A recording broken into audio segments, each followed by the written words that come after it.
Oh, good, the microphone is working. All right, so this first panel is really designed around setting the context for the rest of this conference by exploring the challenges in the Indo-Pacific region from a variety of different perspectives and different threats and trends. And so it's not my intention to spend more time going through and introducing in great detail all of the speakers, the fantastic people that we've got assembled here, because you've got the biographies in your conference package. I think what's important is that we really move on to the substance of this conference. And so the first speaker that we've got up joining us virtually is Ms. Elina NOOR, who is the Director of Political Security Affairs and Deputy Director of the Washington, D.C. office of the Asia Security Policy Institute. Ms. NOOR will provide the Southeast Asia perspective on security trends today. So Elina, thank you very much for joining us. I look forward to your comments. Thank you very much, Admiral TOPSHEE, and good morning to all of you in the room. I'm sorry I am not able to be there in person. It would have been great to catch up with friends and colleagues in Canada. But given the drop in temperatures here in Washington, D.C. this week, it seems that perhaps there's a bit of Canada blowing this way after all. Well, let me offer 3 brief points to provoke some discussion with this panel. So my first point relates to this sharpening geopolitical binary that Admiral TOPSHEE just talked a little bit about moments ago, which is set against a multiplicity of perspectives and perceptions. And I think we all recognize that there's a variety of perceptions, of perspectives and viewpoints that may seem stunningly obvious.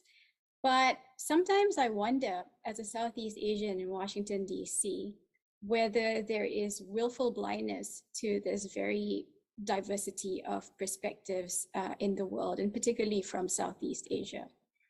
Because if you just do a scan of the headlines in the US, or maybe even in North America more widely, it may appear as though there are only 2 narratives in the world, one of democracy versus autocracy, and one of order versus chaos. And never the twain shall meet. Perhaps it's best that they never do, but also that it's as if there are no shades of gray that Admiral TOPSHEE was talking about in between. And for us in Southeast Asia, the reality is that there are different gradations of democracy, different gradations of order and rules, just as there are different variations of chaos and disruption and disorder and autocracy. And often these 2 parallels blend, whether at the national level or at the international level. And we see this very often across the domains, whether it's maritime, land, air, or cyberspace increasingly. And I think we don't have to go back very far to the history of Southeast Asia to see this very blending of democracy and autocracy, of order and chaos having taken place in Southeast Asia during the Cold War, where very illiberal, undemocratic means and measures were used with the rhetoric of democracy to install democratic rules. And so we have this history and this legacy of a mixture of the 2 that pervades much of our thinking, many of our policies in the region to this day. I also, of course, want to remind us all that even within Southeast Asia, there is this diversity of perspectives among all the 10 ASEAN member states. And that's why you have very different votes at the UN, whether it's on Russia, or whether it's on China or on the US, and very different approaches to the South China Sea dispute, for example. And you see this gradation of approaches from very quiet Brunei to a little less muted, but still quiet Malaysia, to more vociferous protestations from, say, Vietnam and the Philippines. And this will continue, of course, because there are different interests at stake and different priorities to be advanced.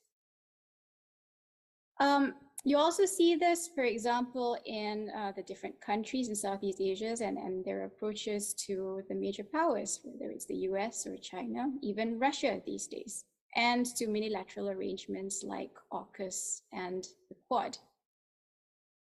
So this will continue, but I think the larger question to be unpacked, and this is my second point, really disguised as a question, is what is this rules-based international order that we keep repeating and rehashing in and around conferences, in the media, etc. To a certain extent, many in Southeast Asia have accepted this phrase, just as they've accepted the Indo-Pacific, perhaps even resigned to accept. But if you look at the official statements that have come out, for example, the recent ASEAN leaders statement on the 55th anniversary of ASEAN, you'll see that rules-based was mentioned. It's a 5-page document. It was mentioned 3 times, and all in the context of the regional framework, not so much the international order. Similarly, with the ASEAN Indo-Pacific outlook on the Indo-Pacific, there are references to quote unquote a rules-based system, but also again, in particular reference to regional frameworks. And so on the one hand, you have this acceptance of rules and laws and norms. I don't think there's any debate about that. Smaller states in Southeast Asia in particular are perhaps some of the most vocal defenders of rules and international law.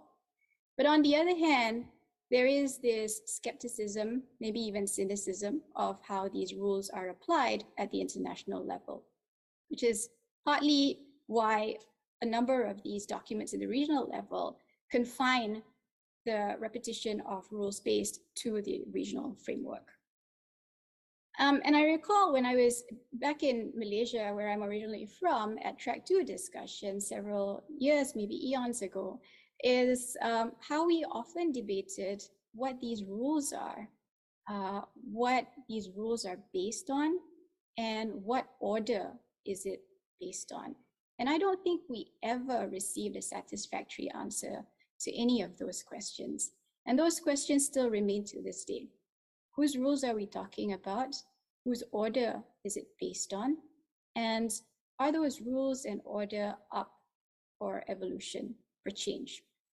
We're seeing some of those rules and the order itself being attempted to be changed.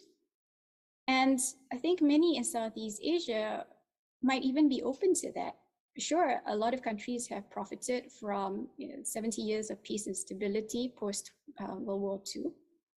But perhaps because of the marginalization of many voices in the region, and you only have to look to the UN Permanent 5 members to see this, there is some leeway, some openness to perhaps some of those rules being changed and some of that order also being changed to reflect the rest of the world, which, as it so happens, is the majority of the world. Most of the world's population, after all, lives outside the United States and China. And so if we're talking about a rules-based order incorporating, including international law, then it begs the question of why don't we just talk about international law? What are these extra rules that are also part of the international order, but are more than international law? I mentioned the UN Security Council P5. That's part of the rules-based international order, but it certainly doesn't reflect most of the world as it is right now. The reality is that there are many smaller, many middle power countries that are increasingly looking to assert their agency and their authority on significant matters of the world. And you see this most strikingly in the different votes with regard to the Russian invasion of Ukraine, for example. A lot of the institutions that are part of this rules-based international order outside the political security realm, for example, in the economic sphere with the World Bank and IMF, those are mainly relics of a time when the United States and Europe were dominant in the international system. They still are, you might argue, but there are also other Asian powers in particular that are rising and that perhaps should take their rightful place in the world. And so my second point really on this rules-based international order, as I mentioned, is more of a question with many other questions. Whose rules are we going to continue to play by? Are we going to play by in the future? And which powers, which countries are going to continue to sit at the table to shape or defend the current order, whether it's working or not? Now, finally, my last point is what happens with the rest of the world? What are the options for Southeast Asia in particular? We often hear the refrain that Southeast Asian countries don't want to be forced to choose, don't want to be backed into a corner. And you hear this over and over again. But I think from a Southeast Asian perspective, we need to go beyond asking that question and to really begin to assert our agency at the international stage. We often borrow, adapt, adopt different models from the global north because that it's convenient. There are rules, there are policies, there are strategies and frameworks that are easy to be copied, pasted, and tweaked.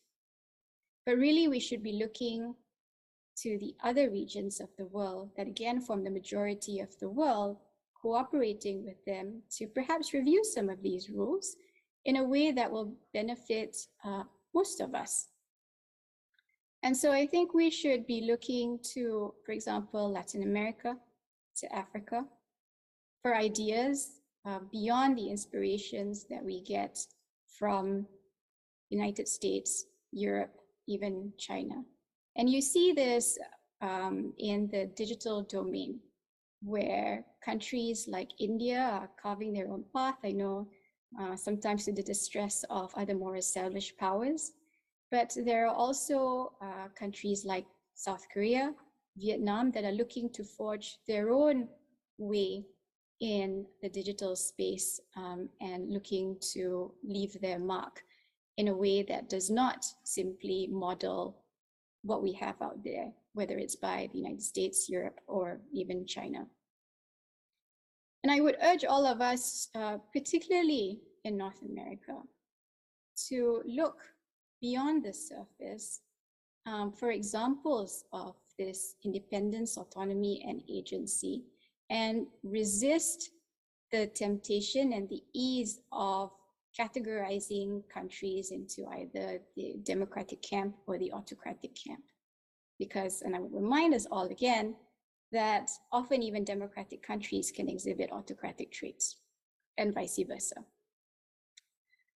I worked in the maritime space for a while and really have not been tracking it very closely. I work more in the tech and cyber side of things now, but there is obviously an intersection between where cyber and the maritime spaces meet.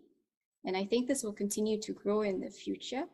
It leaves open very, very significant questions about where a rules-based order might head, particularly as new rules of engagement, new policies are crafted and executed in the cyberspace to defend the maritime space. And it is here in this regard that Southeast Asian countries are playing catch up. They're not even on the curve right now in considering some of these innovations in where policies between cyber and the maritime spaces meet. And I think there are opportunities to help these discussions move further along for Southeast Asian countries, but also an opportunity for Southeast Asian countries themselves to reconcile some of their differences and diversity of opinions in order for them to, for us to really forge a middle ground, a third way amidst the deepening geopolitical tensions between the US and China. So let me pause there, and I am looking forward to listening to my other panelists and hearing comments from the audience. Thank you.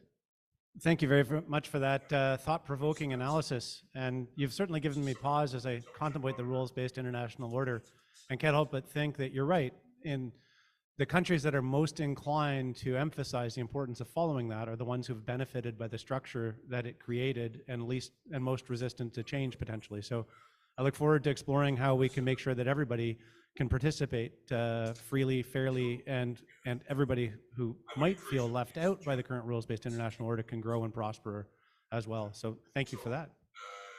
I'll move on now to Dr. David Titley, who is a retired Rear Admiral, who will speak to us today about climate change and its impact on maritime security. So David, thank you. Thanks very much, Admiral. Can I, for the organizers, can I use up here? It's just going to be easier, I think, hopefully. So is this microphone on? Yes, it sounds like it's on. And now here's the part where I get to find out if I'm 5% smarter than the technology here. So on moving slides, or do I just ask somebody to move the slide deck? Anybody here? Okay. Well, while we're waiting for the slides, so I'm Dave Titley. As Admiral mentioned, I am retired, so I am speaking only for myself here, and not the Department of the U.S. Navy, not the Defense Department, not anybody else. So let me just start while they're loading the slide deck here. And I really have kind of a bottom line up front. I have three things, because I can only remember three things. And really the first is for climate change, and this is whether it's for the Indo-Pacific or anywhere else in the world. This is going to be an ongoing challenge for the entirety of the lives of everybody who is in this room, and all your ensigns, all your sub-lieutenants, all your junior civilians. We are going to see the climate, both the ocean and the weather, continue to change, really regardless of what near-term policies are going to be for the next, I would say, at least half century. And the sea level will continue longer than that. So this is not, hey, we're going to have a conference, we're going to put $1 billion on it, and we're done, and then we can like pretend it's just like normal.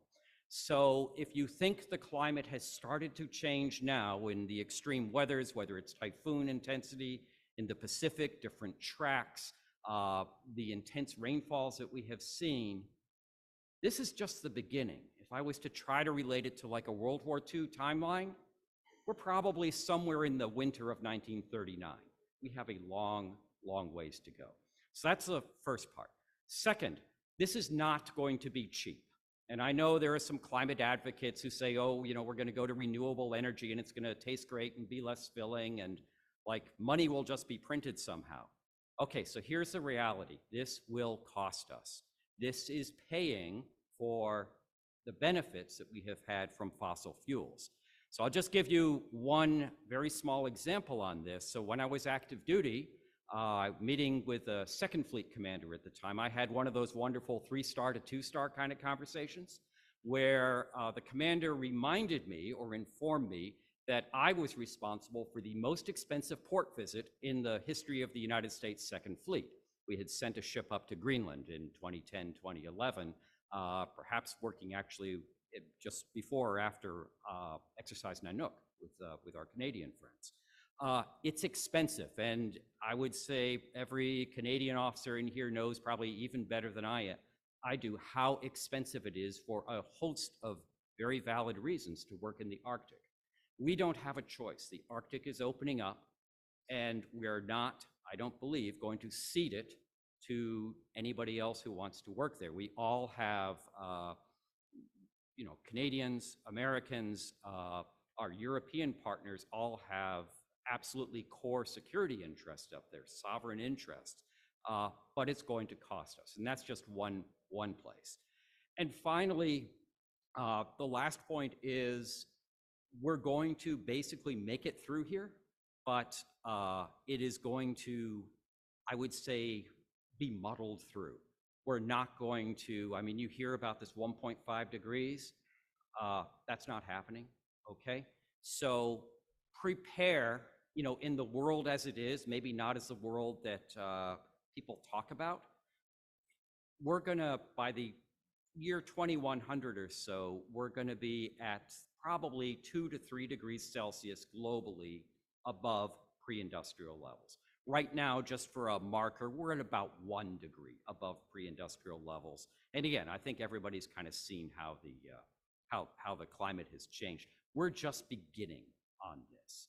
So those are really the 3 points. And my +1 point is this is a huge opportunity as well as a challenge. And we've already heard some of our speakers earlier today talk about sort of different venues and opportunities for cooperation.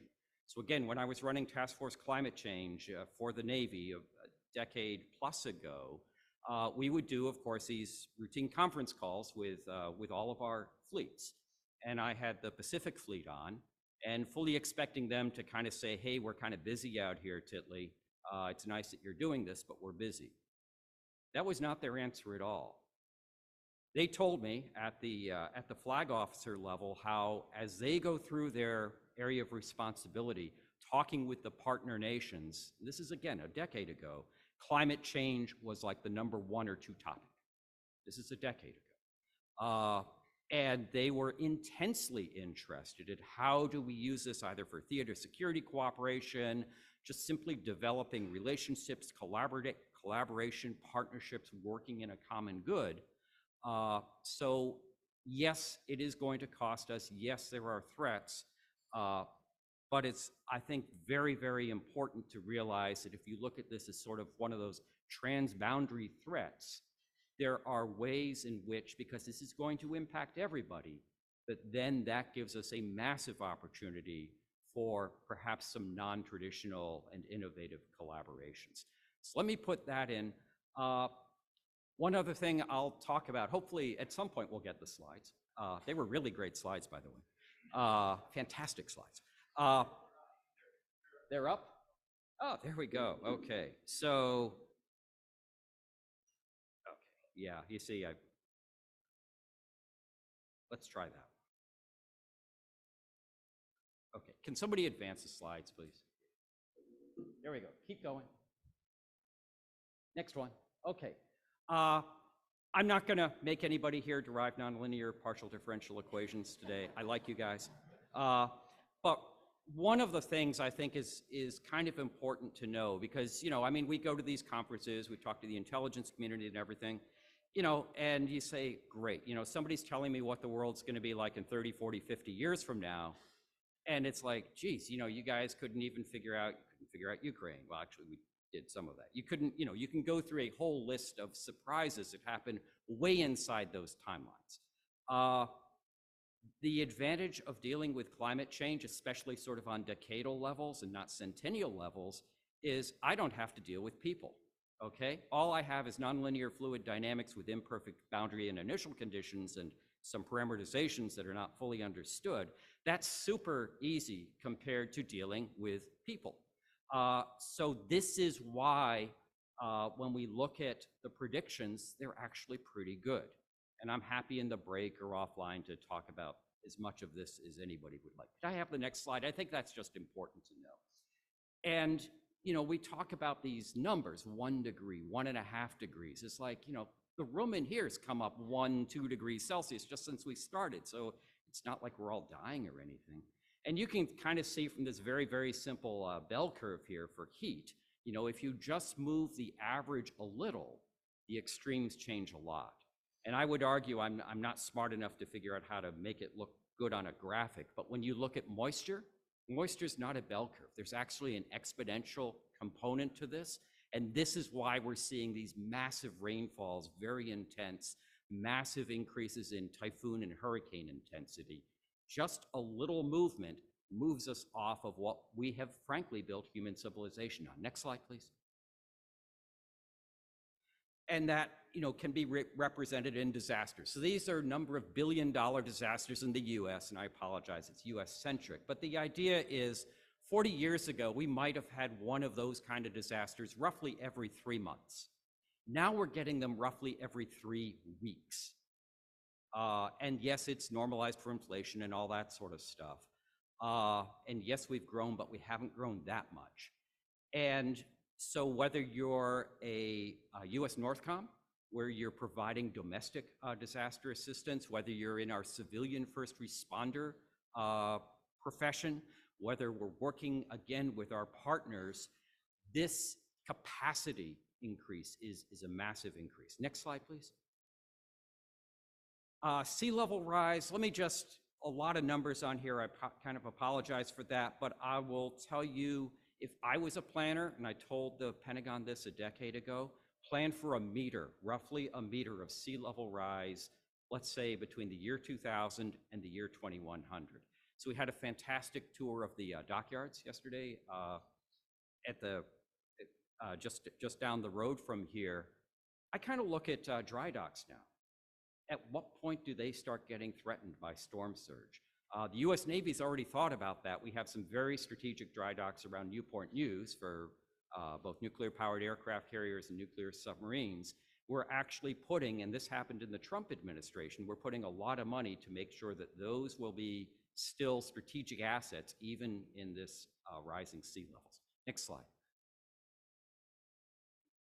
So this is just how I kind of think about maritime security. And again, you can sort of, you know, because a lot of times this is brought up, it's like, well, it's a security threat, and what does that mean?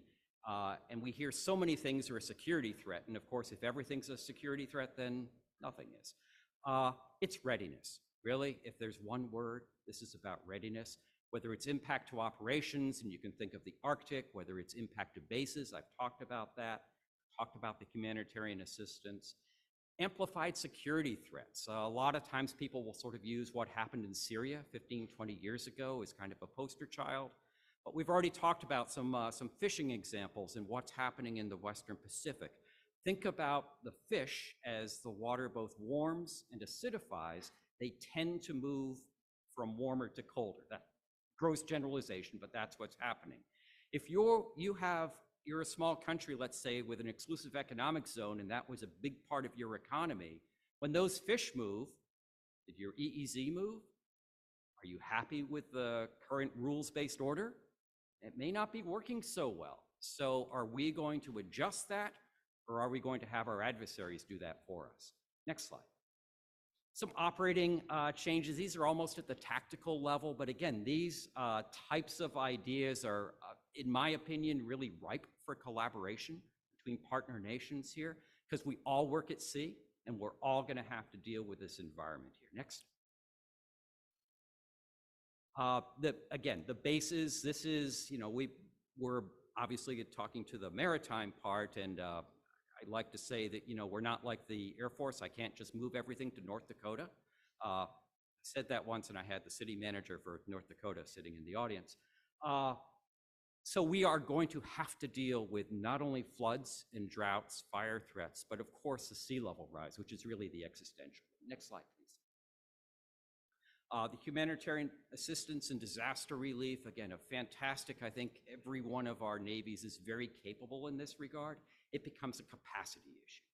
It's not that we can't do it. We're very good at this. It's a capacity issue. Next. So here's one, it shows you why I'm not a graphic artist as a living, but the link between climate, weather, response. Do you get a Syria where it really is a significant factor in the country's collapse, or do you have something that makes the news headlines for a couple of days, maybe a week, and then it goes away, and society, in fact, is resilient?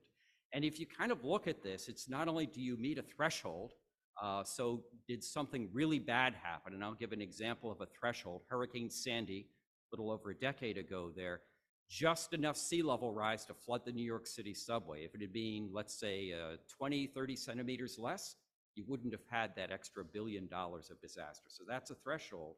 And then how is the response from not only the domestic government, but the international community? And then how does society respond? So I hope that kind of makes sense. But this is why it's very hard to make a one-to-one, weather event X happened, and then you get this. Sometimes it's a big event, but the society is sufficiently resilient, and sometimes it's not. Next slide. Migration. Not sure if we're going to talk explicitly about that, but this is one of those, along with sea level rise, that you can really see really putting some stresses on our world order. And we saw what happened, of course, with Syria and the European Union a few years ago. Next. Some of the risks that don't always get discussed in here, including supply chain. So, you know, we kind of think about sort of country collapses and things like that. What happens when your economic supply chain gets pushed? Next. Okay, so I have a saying that, you know, if the boss is interested, that makes you all fascinated, right? So politically, we're interested again in climate change in the United States, and not too surprisingly, every one of the services now has a climate strategy. To their credit, I think they focus on the readiness aspect, and that's good. Next. You know, I'm sometimes asked, you know, so is the US government going to help this or not? And I would argue the government and our policies are either going to accelerate, which would be good, or hinder, not so good, but it's going to happen, right?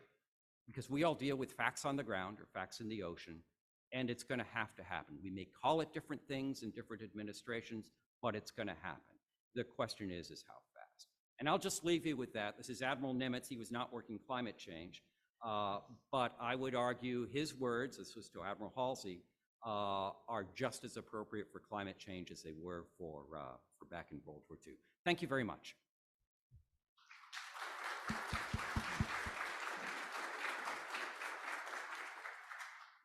Thank you, Dave. I would argue that that is quite depressing given the challenge of human nature in dealing with a project. You know, as you say, it's going to be very expensive to deal with climate change. We are very poor at forecasting the expense that not dealing with it will cost us and reconciling those two things. And I also think as we sit here, it's effectively a year since the atmospheric river hit British Columbia, causing extensive flooding, one of those threshold events you talked about, and the demand that placed on the Canadian forces to respond, creating this requirement for society, I think, to say, how are we going to create the capacity to deal with these events? Because if the answer is always the military, then that's going to mean the military will have to cost more, and that's probably not the most cost-effective way to manage that aspect of climate change. So thank you very much for that. We'll now shift to Dr. Carolyn Nancyville, who is the Director of Strategic Assessments, Assistant Deputy Minister of Policy for the Department of National Defense. Carolyn will be presenting us with the perspective really on Indo-Pacific security from Canada and how we intend to approach this rather challenging space. So thank you very much, Carolyn. Thank you, Admiral. Hello, bonjour tout le monde. Je m'appelle Carolyn Nancyville et je suis la directrice des évaluations stratégiques at D&D headquarters in Ottawa. I am not going to be giving my presentation in French, so please make yourselves comfortable. I did want to thank the conference organizers for inviting me to speak, and Admiral, it's delightful to be your guest. Long time ago and far away in our memories, I was on the inaugural organizing staff of this event as a very young, enthusiastic analyst for D&D. So it's a particular personal pleasure. And I also served for a long time as a faculty member at DKI APCSS in Honolulu, and I'm wearing the gold lanyard to prove it. So it's such a pleasure to be back that I did feel a little bad that I thought I was going to be the first one to deliver a lot of sobering bad news to the guests, but I'm glad. Thank you, Admiral TITLEY, for having done that for me. I think my presentation will be considerably less depressing than yours. So maritime strategy in the age of fragmentation. So the topic I've been given today is a huge one, under which a great many central questions are still being debated. Questions surrounding the strategic consequences of our trading relationships at a time of growing geopolitical frictions.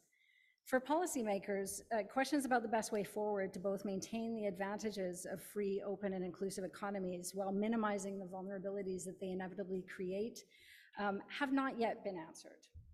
So I don't presume to know the answers to these questions, and so I won't be able to tell you what Canada's way forward will be. But I can say that defense departments around the world, including in Canada, are thinking very soberly about them and with new focus. There are two reasons for this.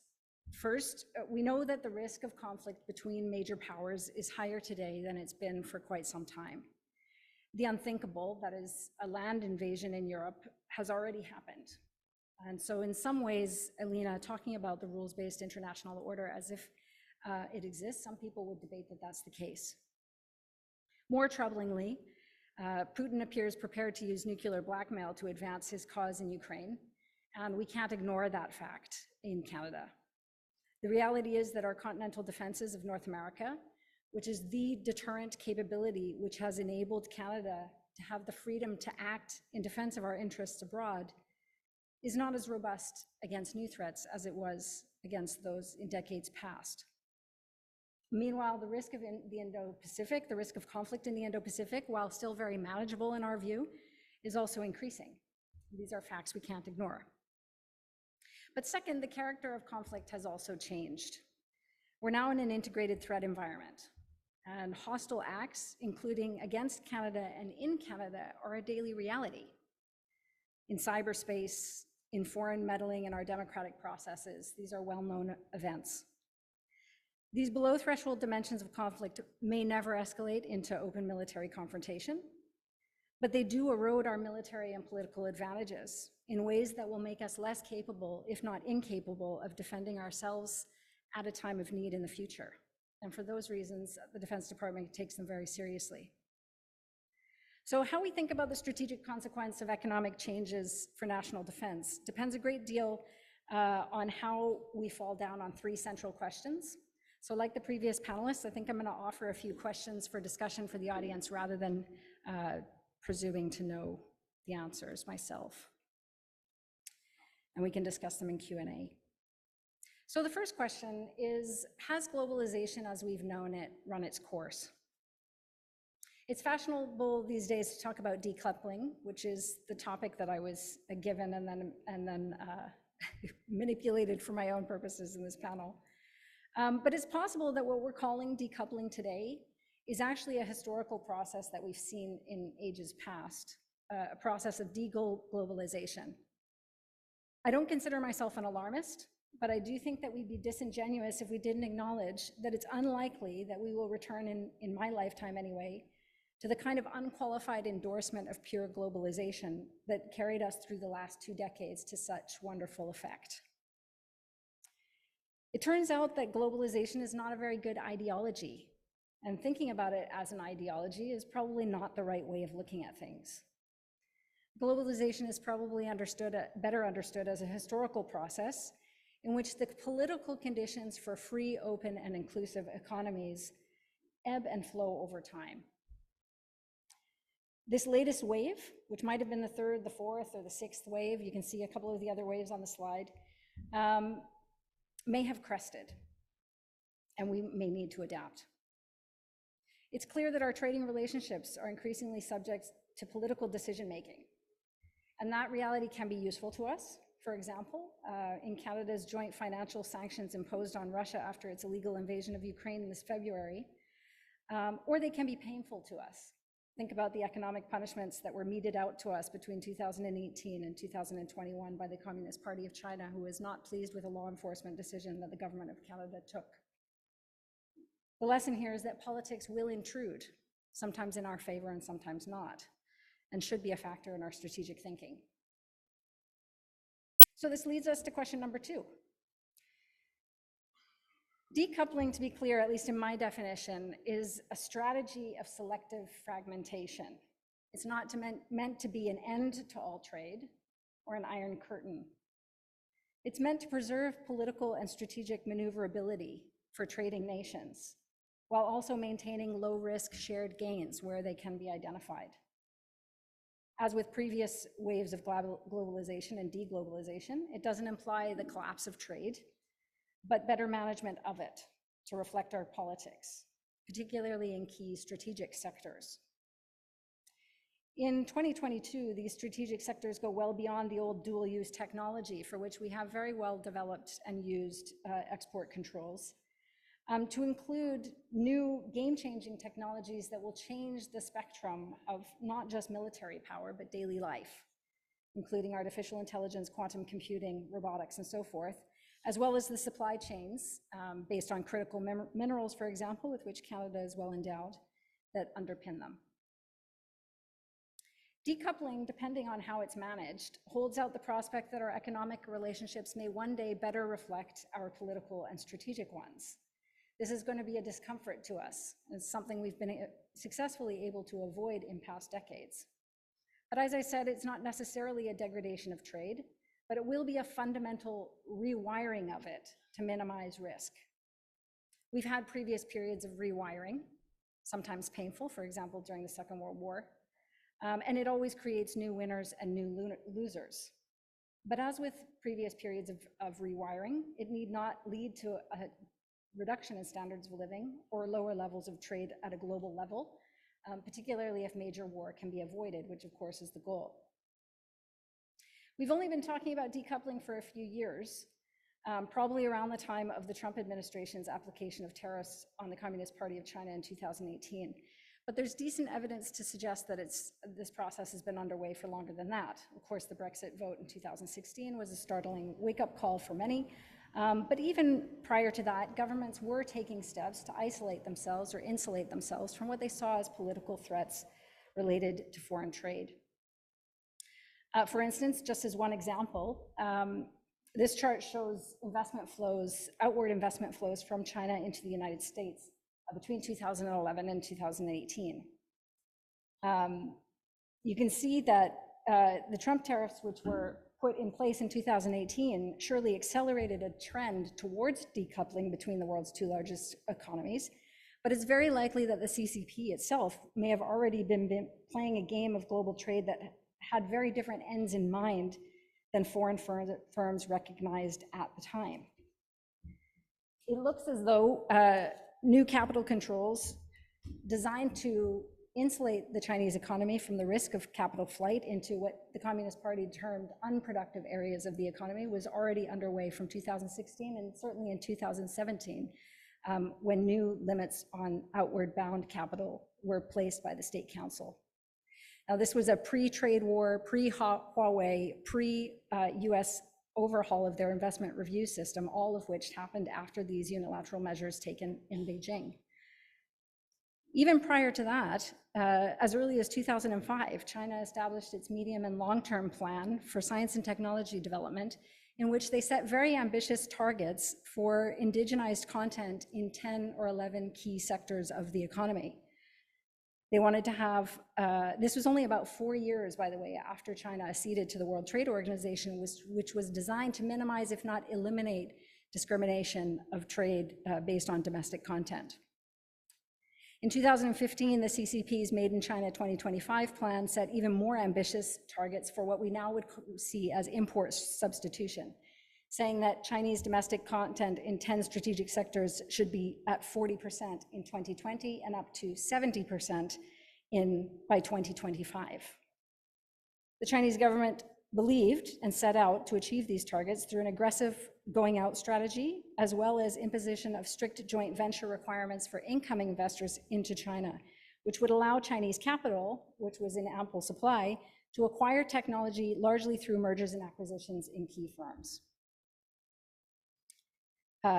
We didn't call this decoupling at the time, but it's clear that the Chinese government, as early perhaps as 2005, had a stated political goal of supplanting foreign firms' dominance in their domestic market, perhaps to better insulate their political preferences. And in case we were worried that this outward investment flow was just a reflection of tense relations between the US and China, which is one plausible explanation, we can also see that the same pattern held, that is a very dramatic decline in outward bound investment, also held in Europe. It does suggest, although it doesn't prove obviously, that there were domestic factors that were driving these policy choices. So decoupling has been underway for a long time, probably a lot longer than we realized. And the political conditions for decoupling are coming from multiple places, I think is the confident takeaway. Politics are ascendant. Economies the size of Canada's may be subject to the vagaries of decisions made by those over whom we have little or no influence. And this is a difficult reality to contend with. The world's major players are increasingly sensitive to the political consequences of their trade policies, both at home and abroad. and Canada will be challenged to adapt to best ensure that our interests, economic and otherwise, are met in this context. So this leads to question number 3, or turn back to the Seascape and look at the Seascape through the lens of an increasingly fragile and fragmented form of global politics.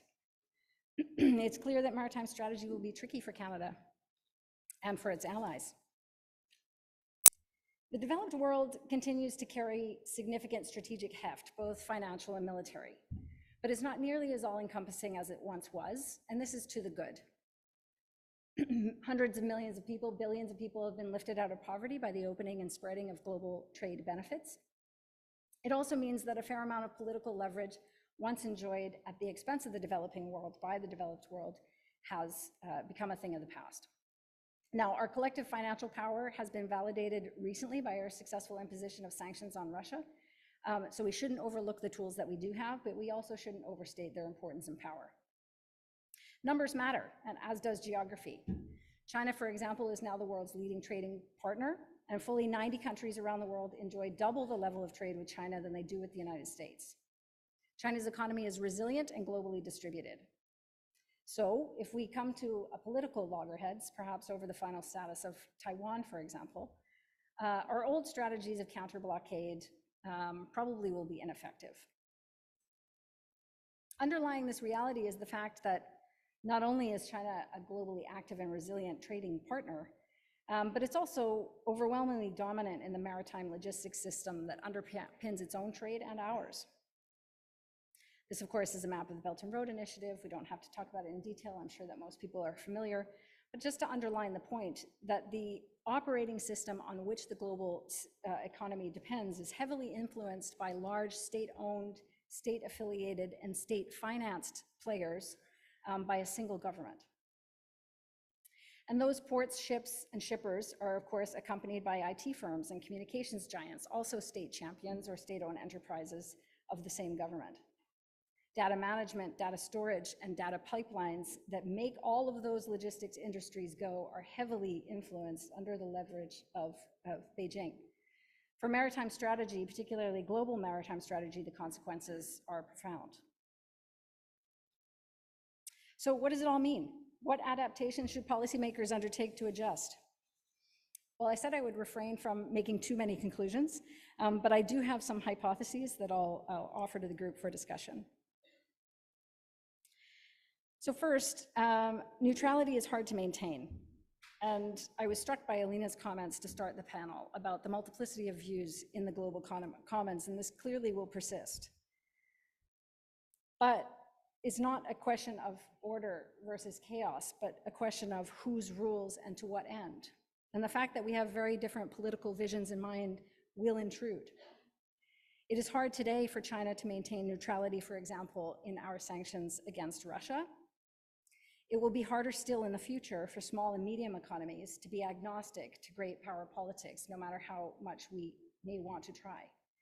This is particularly with respect to strategic sectors and advanced technologies and their supporting supply chains. For allied countries, neutrality, economic neutrality, will almost surely be completely unsustainable in view of our strategic alignments and interests, which will endure. So the second hypothesis, that managing the peace will likely require a lot of careful hedging. Addressing our vulnerabilities, those that cannot be accepted, will be required, but we will also seek to maintain business as usual in as many sectors as possible while managing risk, if they can be mutually agreed. Third, geography will continue to matter, as it always has for maritime strategy. But geography isn't just of the physical kind. Geography that matters for maritime strategy today will also include economic and human geography. For example, key economies and their critical maritime infrastructures that have unique value. These are choke points that may become areas of friction and may need to be defended. The importance of the stability and security of Taiwan, for example, due to its central importance to global advanced technology economy, is already underlining the point for many of Canada's partners and allies.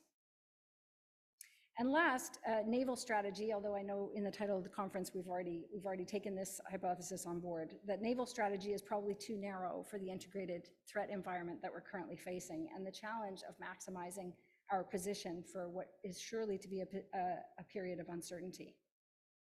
Maritime strategy, in which the instruments of military power are thoughtfully integrated with all of the other instruments of power that affect and define the maritime domain: diplomacy, commercial and trade policy, policing power. Integrating those things together in a maritime strategy most capable of managing the peace is required. Naval power is central to war and blockade, but integrated sea power will be the right tool to manage the peace. I'm going to leave my thoughts there, and we'll head into Q&A. Thank you very much for that, Kerry. Again, another thought-provoking analysis of the situation, and I agree with you entirely about the fact that it is not about naval power, it's about sea power, and about harnessing all of the aspects of national power in a maritime environment. And one thing I've noted is that while we've added a couple of additional domains, cyberspace and space, we really never think in terms of how we integrate those into achieving effects in any of the traditional domains. And we haven't really thought through the implications of how does trade policy impact all of these other aspects. So thank you very much for that. Are we able to bring Elina back up on screen at this point? I'm assuming she's still with us.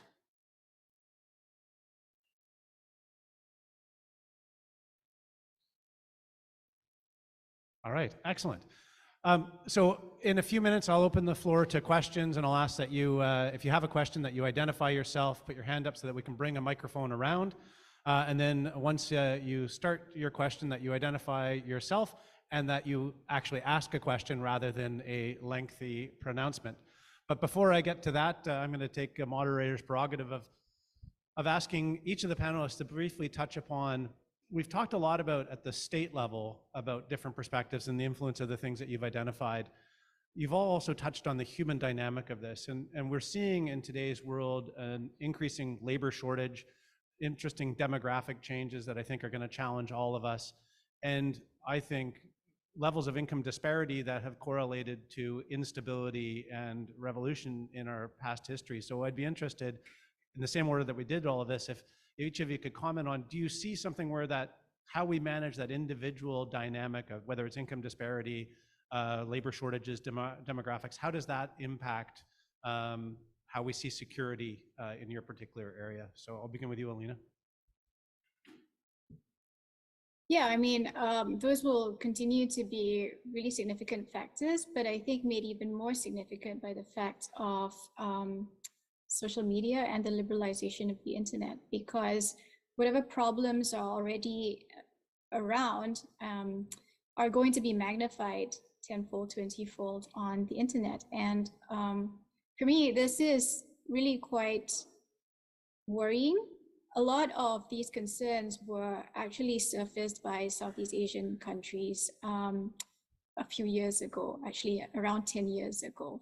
But those concerns were always dismissed as content/freedom of expression issues that, you know, had no bearing on the realities on the ground, and they should be treated separately.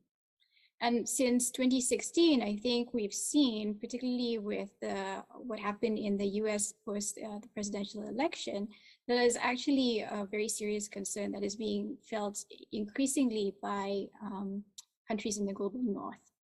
And so a lot of these factors that you mentioned, labor shortage, demographic change and all, they're beginning to manifest themselves in very different ways on the internet and are really challenging governments to respond to them in increasingly difficult ways.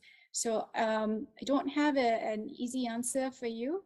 Bottom line is that I think with especially with some of the developments that we've seen recently, the takeover of Twitter and all that, we're going to see even more and very different challenges with the intersection of what goes on in the internet and what takes place on the ground.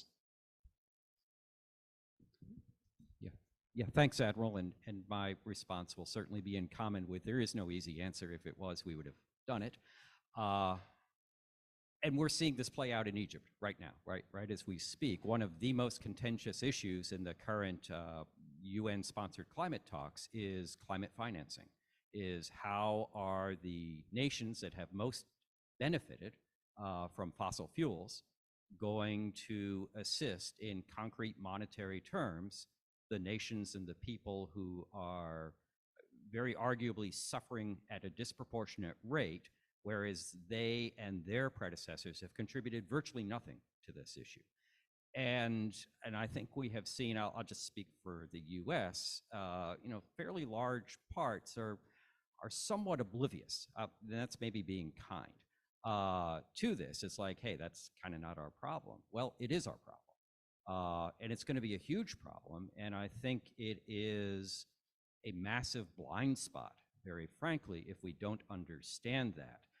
The solution, in my fantasy world, it would almost be like a Nixon to China moment. How do you get a respected leader, ideally right of center, who can bring along maybe more people than already to say, look, we have to do this because, and I would phrase it as, this is in our interest. And it's not only in theirs, because we just massively ramp up the risk on instability if we don't address it.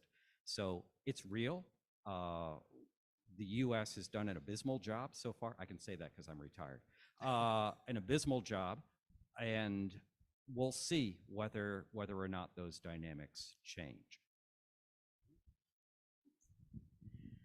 So I think I'm going to take this question and kind of focus it a little more inward and play off of some of your introductory remarks, which I found really interesting about Canada's experience, its luxurious experience for not just our lived lifetimes, but back to our grandparents' lived lifetimes. I think the demographic challenges are most pressing for Canada in terms of trying to mobilize the population for a global environment to which they will not be accustomed. Our Chief of Defense Staff has been very open and forward-leaning about the recruitment challenges that we have, for example. We've also, the Defense Department has also undergone a very publicly scrutinized culture challenge, which we continue to grapple with. And so we understand Canada to be a small country with a small population in a large landmass that has always made important contributions to global level challenges. The structure of how we do that and the cultural traits which will enable us to do that in the future has to change. And I think that'll be the biggest challenge of some of the factors that you mentioned from a Canadian perspective. Yeah, I agree. It is interesting times ahead. And again, picking up on the recruiting piece, if anyone wants to join the Navy, we are hiring. And if you know someone who is looking for an opportunity, we are definitely hiring. With that, I will go to the audience for questions. Thank you. Thank you. Dr. Stan Weeks from Washington Science Applications International Corporation. For Admiral Titley and Dr. NANKIVELL on climate change, I led a group that prepared the final report for our CNO about a dozen years ago, and we emphasized the need for assessment and acceptance of the problem and adaptation to the problem.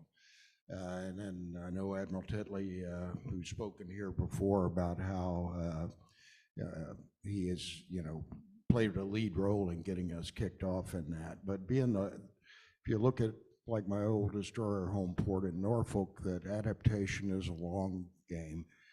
How well are we doing in that race against time? And for Dr. NANKIVELL, how do you see the difference for a middle power Navy with perhaps less infrastructure facilities impacted, but greater response needed to the other impacts of secondary effects on humanitarian assistance and disaster relief? Thank you. So thanks. I'll try to answer that briefly. There is, I think we will, and I had the words on my bottom line up front slide, muddle through, in the words, any Brits here? Yeah, we're going to muddle through this. And we will probably do this at a lot more pain and ultimately expense than if we just could kind of, say, look, this is not a cultural issue. This is simply physics, and the physics really doesn't care what we think or vote. It's just the ice is just going to melt, right? So you can either deal with it or you can suffer. And we're probably going to do a lot of suffering here. So we will eventually figure this out because the cost then just becomes too high and painful. People get voted out of office.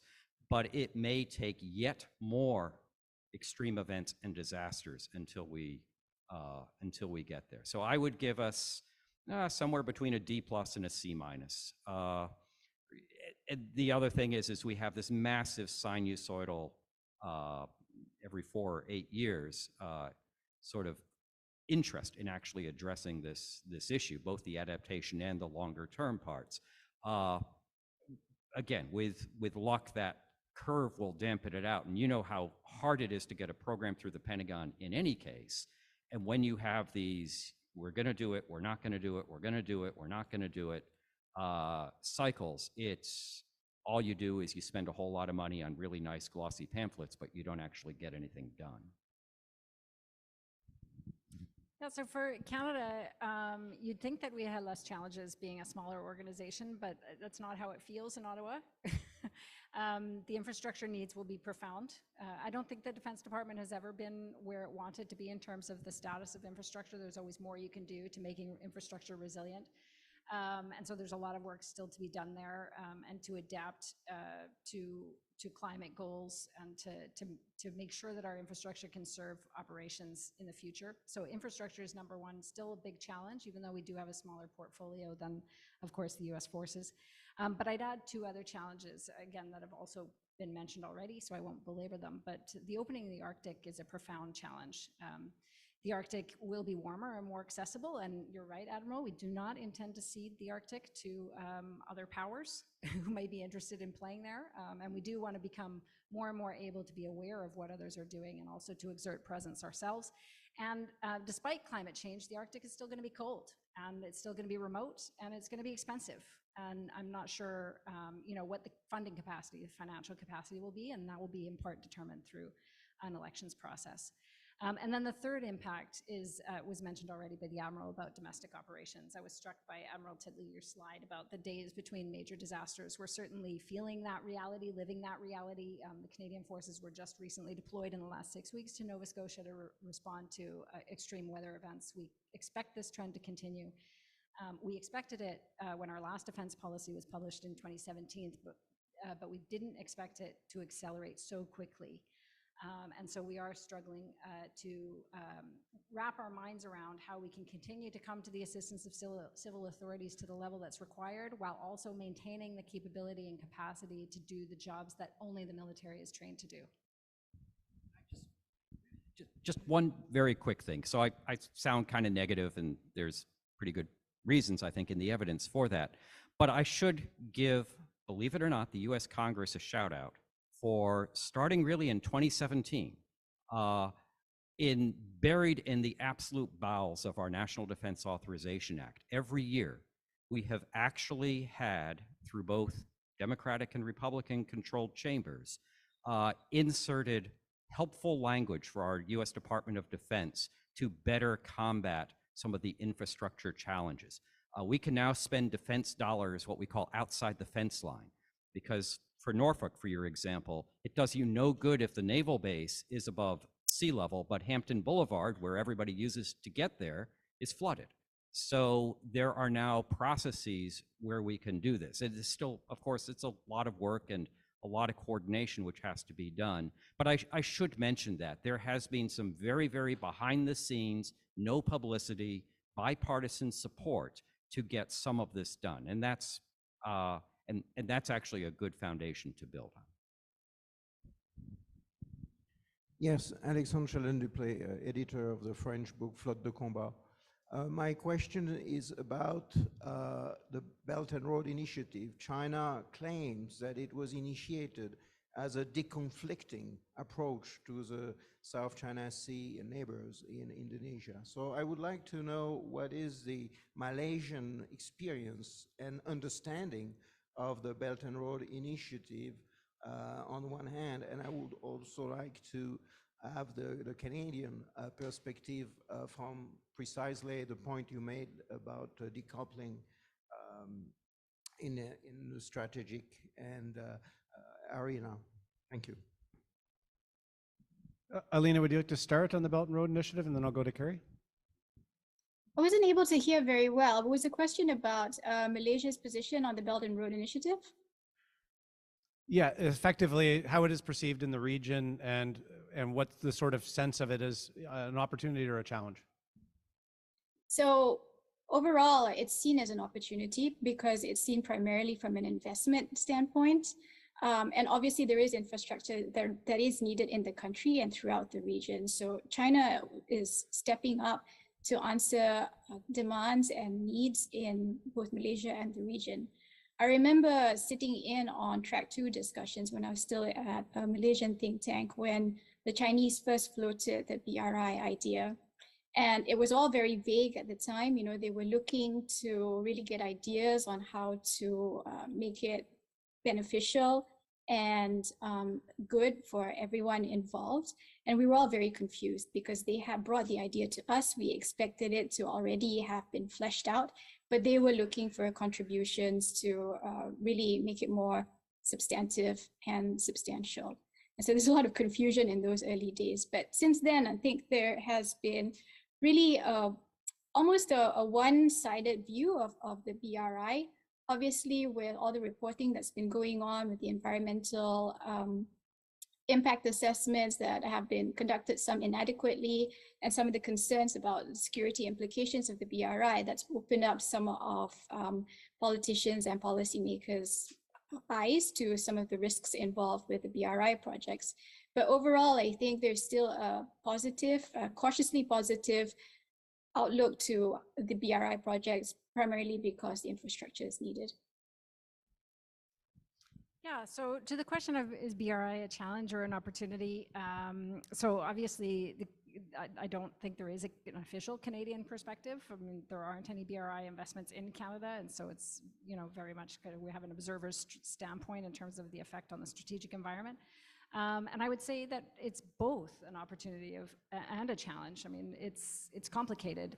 On the one hand, as Elina says, you know, there is obviously a very wide and gaping infrastructure deficit in much of Asia and certainly in Africa. And China's BRI investments don't even meet the full extent of the need, but clearly is doing more than most, or more than any other single program to make some progress on infrastructure needs. And when infrastructure needs are met and that global maritime logistics system is made more robust, everybody can benefit in the short term.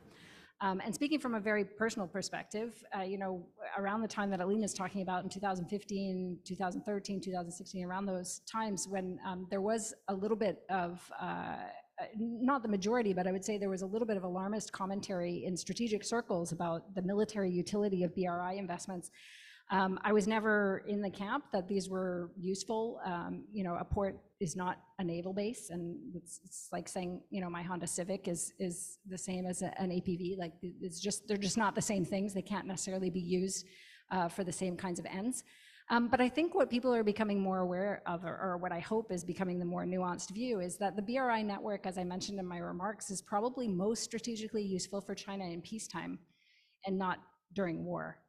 And that is that it provides them domestic resilience, yes, but also global leverage over a huge number of players that will have the impact over time of constraining our strategic and political maneuverability to achieve our own political ends if, in extremis, they arise in opposition to the political goals in Beijing.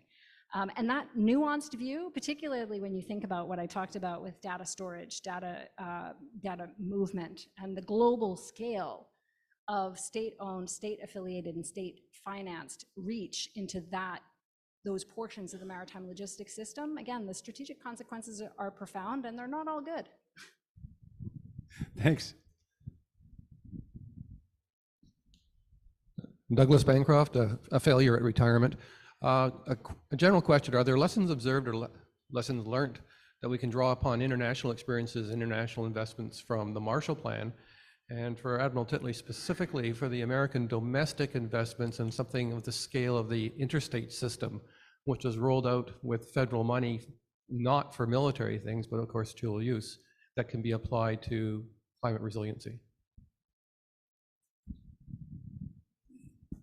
So if I understand I'm not sure if your question was, have there been previous analogs to that? I mean, the United States freeway, our interstate system, was rather famously sold actually by then President Eisenhower as helping our military, when in fact it's probably 99 point something percent used for the economy. But it was a sort of a visionary infrastructure sold for both security, but also a huge economic and social gains. Eisenhower got very frustrated driving across the country in the 1930s and 40s on what passed for roads back then. So are we going to do that? You could argue that there are pretty big portions of the most recently passed bills by this current Congress that certainly take steps in that direction. It would certainly be nice to see more, let's say, bipartisan or more of a consensus, as opposed to this is a strictly one party or the other doing such. But I think it will take something like that, because there is no state, and maybe except for possibly New York City, there really is no regional entity that is going to have the financial resources to do this by itself. And unless we're going to just start ceding large portions of the country, and I don't think we will, the money's going to have to come from someplace, and ultimately it's going to be the taxpayers and the federal government. I hope that helps.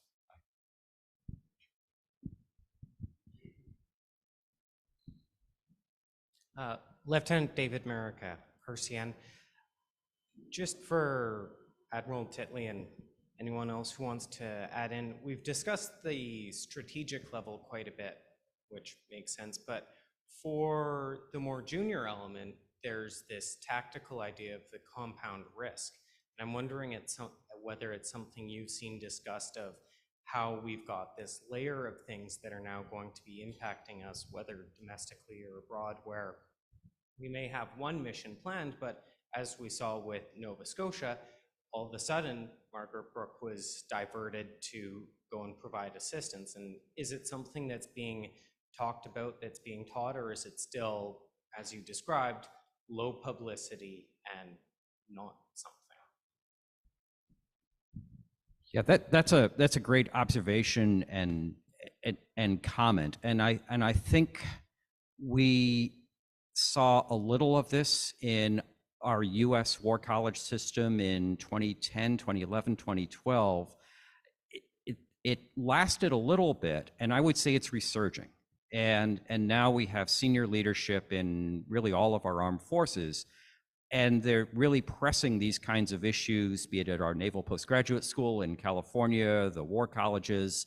How do you manage these concurrent risks? So you can deal with, let's say, a domestic humanitarian assistance or disaster response while you thought you were going to be, let's say, maybe working up at higher latitudes because the ice is free, and you now have maybe some sort of military issue up there. You can make this even harder where, let's say, that extreme event happens on your own base. And now you have the issue of you're trying to deal with this amplified military threat, but at the same time, you have both not only infrastructure, but now you have, all of us are in our volunteer forces, you now have families. And how are they dealing with this? And how, so that just produces a lot of uncertainty, right? A lot of stress. And we've already talked a little bit about recruitment and retention issues. So we're going to have to address this, right? Because people can vote with their feet. So I think what you bring up is fantastic ideas to really try to war game out and simulate, because yeah, nothing's linear, right? You don't get to choose disaster A on Monday and then you wait till disaster B on Friday.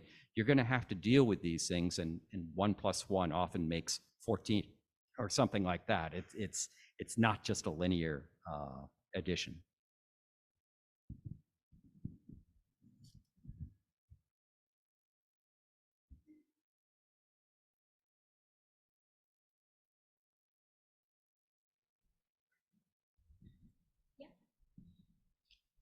Good morning, Lieutenant Dunn, Deputy CSCO of FMF.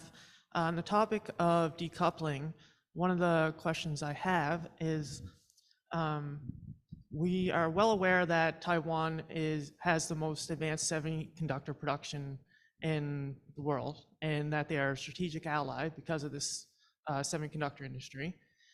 Is there any consideration being given to incentivizing that industry to move to North America, or is there any consideration being given to developing our own advanced semiconductor industry to compete with Taiwan in order to prevent China from potentially taking control of that industry in the future? So yeah, tough question. So the quick answer at an official level is no. There are no plans for any of those things in the Canadian Department of National Defense. Taiwan obviously is an incredibly important player in advanced semiconductor production. There are other players that are also important, South Korea, Japan, and even there are important production players in subcomponents of the semiconductor production industry in places like the Netherlands and some other places. So while that particular productive capacity is very centered at what could be a very strategic friction point in the near or medium term, it's not total. So there is some distribution. And if you follow the US news, the US has embarked on a program of legislation that introduces new opportunities to diversify that industry further into the United States, including in partnership with Taiwan-based firms. So there is that trend that's starting. I'm not an expert in semiconductor production, but I've heard it's quite difficult. It's very water intensive, and it does require a lot of specialized subcomponents that are built in a fairly complex supply chain itself. And so quick transition is probably unlikely. This very non-expert view. And so from a Canadian kind of Defense Department or view, we're sort of taking it as a given that these friction points will continue to persist at least for the medium term.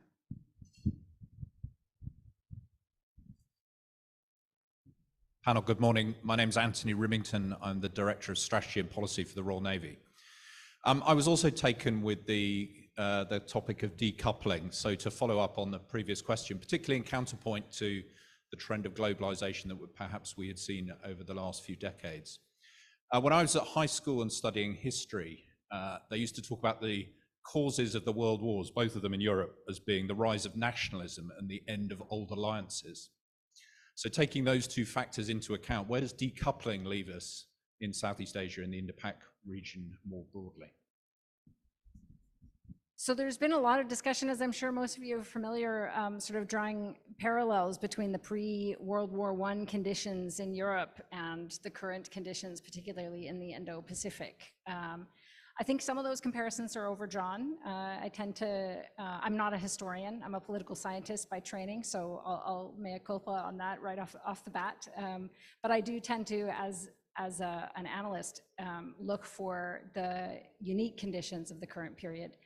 But there is certainly a historic continuity, right? And I think that in the heyday of globalization from about 1992 to about 2008, we forgot that globalization was a process that we had been through before, and that deglobalization is not just possible, but may be part of an inevitable historical process where politics catch up with economics, and we're certainly in that period now. So, pre-World War I Europe, I think, has important lessons for the dangers or risks associated with not just sort of a nationalist or nativist-based politics, but also the unintended consequences of our alliances.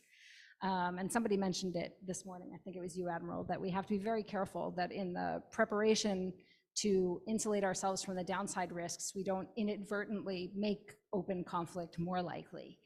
I don't think that that's the case now, but obviously Moscow has a different view.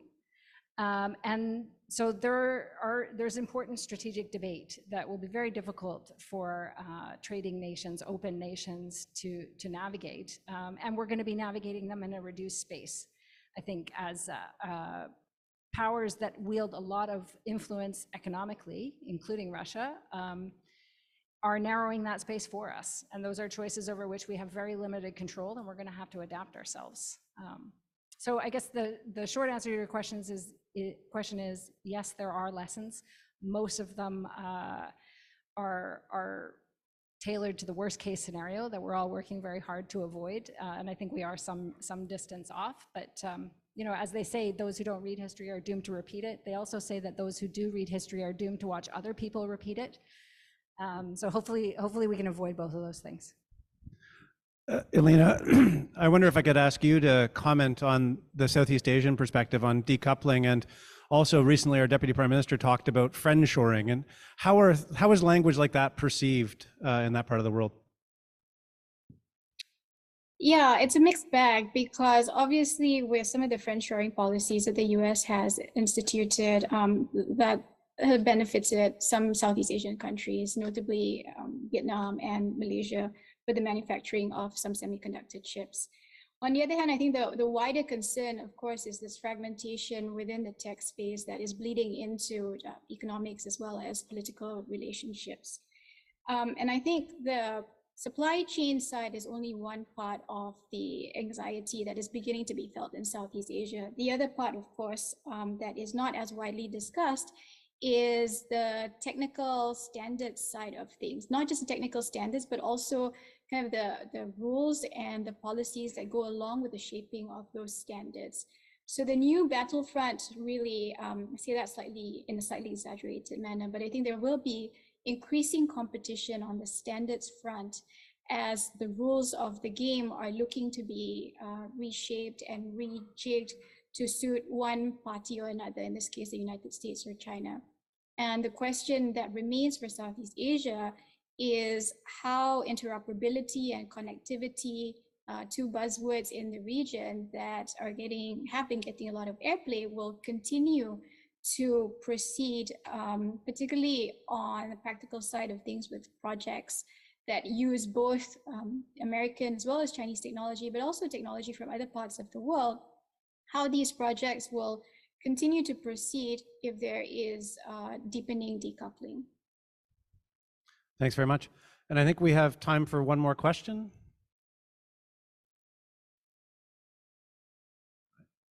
And all right, going once. All right, then in that case, I think we will move directly on to our coffee break.